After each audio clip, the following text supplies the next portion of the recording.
another exciting episode of Success EQ Coffee Hours, a podcast where we discuss everything customer success. I'm your host, Kritika, and today we are diving into a very crucial topic, which is kind of important for everyone who has a career in customer success or who wants to create a career in customer success. It's how to choose the right organization for your CS role. This topic is incredibly important because a lot of times I have come across individuals who have joined customer success but didn't know what they were signing up to. So it's incredibly important to understand what kind of organization you can join, where it is, be it a scrappy startup or established enterprise, how your day-to-day responsibility, how your career growth, overall job satisfaction going to be. So today we have Lauren joining us. Lauren is a customer success manager at Knime. It's a German data science company, and she is also the founder of customer success community here in the Twin City. So, Lauren, welcome to the show. Thank you so much for coming and doing this for us. Yeah, thank you for having me. Yeah. Uh, why don't you just go ahead and introduce yourself before we dive into our topic today? Great. Yeah, sounds good. So, as you mentioned, my name is Lauren Shader. I'm a customer success manager at Knime. I'm so glad you pronounced it correctly because we get all kinds of pronunciations with that. It is a German company. We have an open source data analytics platform. I've been in customer success for about the past 5 years, had a few different companies, small startups as well as large enterprises. And as you mentioned, I founded the customer success community in the Twin Cities about 2 years ago now. So very excited to be here with you. Yeah. So you mentioned you have worked in different companies. So let's just jump on to the heart of the conversation. I wanted to know from your experience, how does a company affect a customer success role? What is the difference between responsibilities when you're working for a startup versus which are, can be at different stages versus a mature company. So what difference have you observed in terms of skills, responsibilities at each phase? And yeah, would love to know your experience. Yeah, no, it's a great question. And in the 5 years in CS that I've had experience with so far, I have seen customer success done a few different ways. When you're at a smaller company, so usually that's a private company, not on the public stock exchange, there's not the same amount of stakeholders. That smaller company usually requires customer success to wear a lot of hats. So having lots of different responsibilities, there might be a very different team structure in the sense, like one of my previous experiences, I was the only CSM that had been hired. So I was kind of the Jill of all trades, if you will, kind of, leading the team, also laying the groundwork for customer success at the organization, and then also just handling customers and being proactive and slightly reactive at that time as well. I believe that in a small company, customer success managers are usually required to be quite adaptable. Not to say that you wouldn't in a large company, but I think that there's a lot of changes. You have to be comfortable with ambiguity, not always knowing what the process is. There's not always those SOPs in place. There's a lot of also agility required because I think, at least in my experience at smaller companies, there's a lot of changes that are made fairly quickly. And so you're just always kind of trying to keep up with that. I think also there's potentially CS kind of defined differently across each of those organizations. So a smaller company might have customer success wearing many hats in terms of answering customer support tickets as well as managing renewals. A bigger company might have, more processes in place and more structure and kind of a hierarchy to adhere to. So they might not have the customer success manager doing as many tasks on a day-to-day basis or wearing as many hats, if you will, but likely to be more focused on one aspect. So in a previous role, for example, I was more focused on revenue and kind of seen as a renewals manager in my customer success role. And I had, a pretty vast support team and a pretty vast technical team to handle all those more technical inquiries. So really my focus was on making sure that our customers expanded and renewed at the time of renewal. Yeah, absolutely. I had the experience of working only in startups and not a big enterprise. And I feel like you're bang on right. You have to wear so many different hats, especially when the company is small, that if the size is less than 50 people or less than 40 people or something. And it requires so much ownership from your side. You can't say that I'm not going to do this or I'm not going to do that. You have to be ready for each and everything. Unfortunately, you can't say no, because you have to show that ownership, that Yeah. you are here to drive that company, scale that company. Yeah, I would wholeheartedly agree with that. And also, I feel like you never know what's going to come on a day-to-day basis at smaller companies, and just being willing and ready to say yes. It can make a huge difference in the role that you're doing, and also kind of, how successful you are in that role. Right. So what kind of uh, specific skills do you think that a person should think about, that, hey, I have these kind of skills? What kind of company that I can choose for, maybe early stages versus a mature company? So Mhm. how can you help our listeners understand how to go about that introspection process before choosing? Because, on paper, when you go, a lot of these companies have the same JDs, Mhm. but still you end up doing a lot of different tasks. The customer success role is so versatile basis on each and Mhm. every company, right? So what do you think people should how people should analyze their skills to so that they can particularly choose, okay, this is the direction that I should take for a better Yeah, that's better satisfaction in my career? right. And I mean, that's a huge piece, right? Because whatever career, or I guess position you accept, hopefully it's for the long haul, a long-term, successful role. And in my experience, unfortunately, it hasn't always been the case, because, sometimes like you said, the JD can be somewhat misleading, or maybe doesn't include all the responsibilities. So I have learned a lot in my time in customer success. I think the main factors to kind of consider is, in my mind, there are like three umbrellas that customer success can fit under, right? So you can be under the kind of support umbrella, where you're managing those technical tickets or technical issues, usually a highly technical, like product, expert, let's say, or a SME, like SME. Those folks would fall under the kind of support umbrella. Then you have like the revenue umbrella. So CSMs who carry a number, like a quota, they would also be responsible for those renewals and expansion, like I had mentioned. So that's under the sales umbrella more so. And then I think there's also a services umbrella. So I've seen CS broken out into services at some companies, where it's actually a paid service a lot of times, where a company will actually have to purchase a different package to get a customer success manager assigned to their account. And then they have that dedicated CSM. So I think it's important to understand where you'd like to fall. Obviously, this may not be the case for every company, especially those smaller companies where you are, doing many different tasks and it requires lots of different skills. You might have your CS role fall under each of those different umbrellas.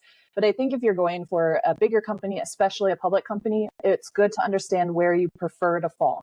For myself, I prefer to fall under the sales umbrella. I like owning a number. I like the strategy involved. I love working with customers. And I did get my start in the tech world through tech support. So I'm not super interested in kind of going back to tech support. But that being said, I loved working with customers during that time. So that's kind of where CS is the sweet spot for me, that I still get to engage with customers. So yeah, I think that would be my main advice, is kind of understand where you want to fit as a CSM, and then target roles for that. And if you're kind of, applying to anything that might be a fit, make sure you're asking the right questions in the interview stage, so that you really do try to understand what are the roles and responsibilities. And if the interviewer isn't giving you very clear answers, I think that's an answer in itself, that you would have to be very flexible, dealing with a lot of ambiguity, helping to set up some of those processes, and really getting your hands dirty to help set things up at that organization. Yeah, yeah, absolutely. I feel like learnability is something. If you feel like you have that core learnability skill, then go for probably a smaller setup. Otherwise, if you want to skill in a particular area, if you want to find a niche and you want to grow in that, probably enterprise company might be a better fit for you. Yeah, I would definitely agree. I mean, there are obviously exceptions, but I think generally speaking, that is a good definition. And how did you, since you have worked both at enterprise and smaller companies, how did you find, okay, this is what working out for me, this is not? Yeah, I mean, in that sense, I think it was a lot of trial and error. Unfortunately, I had a couple of years that were a bit rocky in my CS journey. Um, Definitely felt like it wasn't necessarily the right fit, but I tried to glean what I could that was positive out of the experience, trying to, learn as much as I could and really just be a sponge in the CS world. And I felt like as long as I was still in customer success, there was something to be learned there. So fortunately, I do feel like I found a really good fit for myself in terms of the size of the company, kind of what we're focused on. We're, not publicly owned or anything. And so that puts a little bit less pressure on the revenue. And then also Knime is an open source company. So there's a lot of emphasis on innovation and collaboration with our users, which I really love. But yeah, I will say it's not a perfect process. Sometimes you just have to go out there and get your hands dirty to kind of understand what works for you. Yeah, absolutely. Um, I feel like I have also worked for three different companies in my a decade-long career now, and uh, it, it's very important to understand what the company is offering you. I stayed at one company for half a time of my professional life, and then 2.5 years for the other two. So it's very important that you find what is the right fit for you, because your career is going to progress accordingly. The people that you meet, the culture that the company is setting, Mhm. your learning in terms of you will also see that company scale. You are working with customers. That is the biggest asset for that company, right? So your growth is going to be exponential if you are doing the right things, if you are learning along the journey, and you have that skill of learning new things. um, so yeah, I feel like this is a great way to segue into the culture piece, and understand what kind of, or how an organizational culture impact uh, your role, or what aspect should a candidate consider when selecting a CS role, based on the culture, specifically for early stage or a small startup. Mhm. Yeah, this is a great question because there are, in my opinion, there are some pitfalls in joining an early stage or a startup in CS because as we've mentioned a few times, wearing all the hats, it's not easy. It can be very overwhelming. It can lead to burnout. And so I think top of mind when I was looking for a new position was really trying to understand work-life balance. The team, and I have a child, I have an almost 4-year-old. So it was really important for me, if he's sick, if my team is going to be understanding of that, if there are other parents on the team, I think that's also very important, and telling if the company is going to be supportive of other parents in the role. Also, team structure, I think that can vary a lot, and that's really important to understand as well, and probably overlooked in a lot of interviews because you might not think it's important, right? But I think team structure is really important. Like, who are you going to be reporting to? Will you have peers in your same situation or the same role? Will you have other roles kind of supporting you in your position? Um, and then who is your manager reporting to? And again, like what umbrella do they fall under?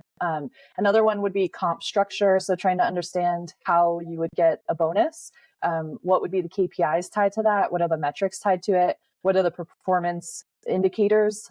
Like my first position in CS, we had to have a certain amount of calls, meetings, and trainings every quarter. And it was, exciting for me to hit those numbers, but it was also um, a lot of expectation on us in the role. So on one hand, I really liked the clarity, but on the other hand, it was a constant kind of scramble to hit those metrics. So I think it's extremely important to understand the comp structure. In terms of company culture, there's also kind of the idea of if you're fully remote, is there an office you can travel to? Are there company events you can travel to? One of my favorite things about Knime, honestly, is that I do work remote in my home office in Minneapolis, but I get a few different opportunities throughout the year to meet with the rest of the team, whether it's my individual pod in having a retreat with our team, or if it's with the practice with our other customer success managers. We also have a sales kickoff every year and a company retreat. So there are a lot of ways that we can stay connected even as a remote employee, and that's extremely important to me. Working remote is great, but it can be kind of isolating. So I think that's kind of a non-negotiable for me at this point, is being able to go and see the team on a pretty frequent basis. And then lastly, but definitely not least, would be professional development. So trying to understand how the team can kind of support you in your professional development. And that doesn't only mean, promotions or getting a senior title or something like that, but it would be, book clubs or joining conferences, or just anything that's going to help you in your career and kind of round out your experience, and making sure that the team or the company themselves is supportive of that. 100. I feel like your last point really hit home. It's extremely important. And as a professional, also, it's going to be extremely important for you that you grow and be like a holistic professional. And it's not just about getting more payment or getting a promotion, fancy title. I mean, it's all about that as well. But how do you become that person? How do you become more holistic professional? Is the key. And actually, that's a great segue to my next question, because I wanted to ask you about what kind of career avenues do you think differ basis on the maturity of the company? So yeah, what kind of opportunities these CS professionals can expect, depending on the size of the company? Yeah, and I think that is, it definitely is different between small, let's say startups, or at least the privately funded companies, and the public ones. So in my experience, those startups or small scale companies are going to have potentially more opportunities for career growth. Like I had mentioned, joining a smaller Series A startup in the past, and I was the only CSM. And so it was kind of dangled in front of me, like, you could have the potential to be VP of CS or something. And that was exciting to me. I was early in my career, and I really wanted to succeed and, get kind of the credit for, establishing a groundbreaking CS department, right? That's a really exciting opportunity. But what I found out in the role is that it's not guaranteed, right? There's a lot of stakeholders. You had co-founders, you had the COO and the VP of finance, and everyone had eyes on what I was doing.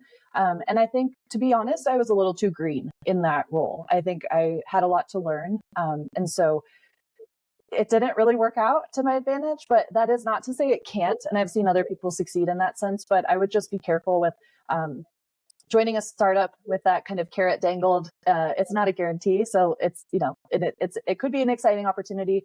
But on the other side, I think there are other opportunities to grow. Like in that role, I was able to hire another CSM on the team, and that was kind of my first experience with hiring. And so that was a really cool opportunity that I've now kind of put into practice throughout my career, and it was very valuable for me. So in that sense, there's other opportunities with the flexibility that's required in a small startup to kind of try out new things. So that's really a great benefit to it. I think also small startups, they may not offer as many benefits in terms of maybe a learning stipend or, trainings or professional growth opportunities in general.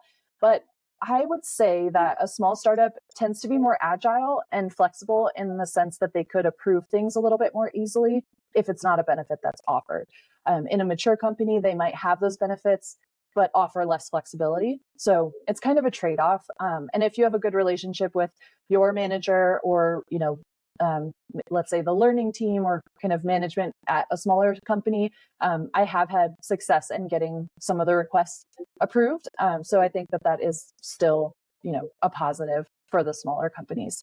As you mentioned, in smaller companies, you can have that carrot, that shiny, VP, director of customer success, and you can have that career progression in very small amount of time. For example, like I've been spoiled to get promotion every 2 years. Not that, yeah, I had to do hard work for it, but I was since I always knew that I want to work in startup, not because of the title, but because I wanted to learn, and I wanted to learn really, really fast.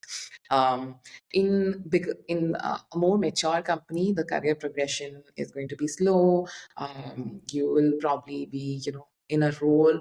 Um, for a longer duration of time, 3 to 4 years, and with the same title.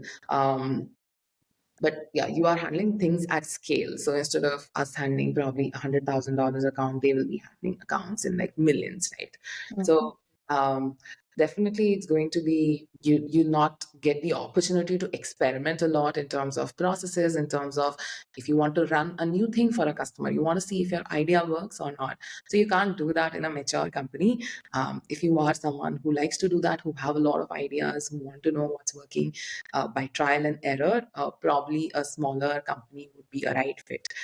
And if you want to grow fast in really fast. One more interesting thing, I don't know if this happens in US or not, but a lot of companies in India, smaller companies, startups, they provide a really handsome salary as well, better than the companies who are really matured. So yeah, that's why a lot of people also in India, they focus on going in a growing startup rather than going for a bigger company. I don't know if Yeah. that's the case in US. Actually, yeah. And I'm glad you brought that up because when I was just starting in CS and I moved into that kind of startup role where I was the only CSM, that position actually doubled my salary, and, set me up for success in my career that would not have been possible if I moved into, public or well-established mature company. So I think you're spot on with that. Like, the larger enterprises are going to potentially move slower as they have more structure and process. A promotion might take a year or two, but it's a little bit more slow and steady and less risk for burnout Right. most of the time. Not every enterprise, but yeah, most of the time. There's less risk for burnout and a little bit more structure in place. Yeah, 100%. Mm. You want to go into talking about burnout? And great place to conclude the discussion. We have shared a lot of great insights. Any other thing that you feel like people should consider? Any other advice that you have for CS professionals on navigating their career growth within their chosen organization?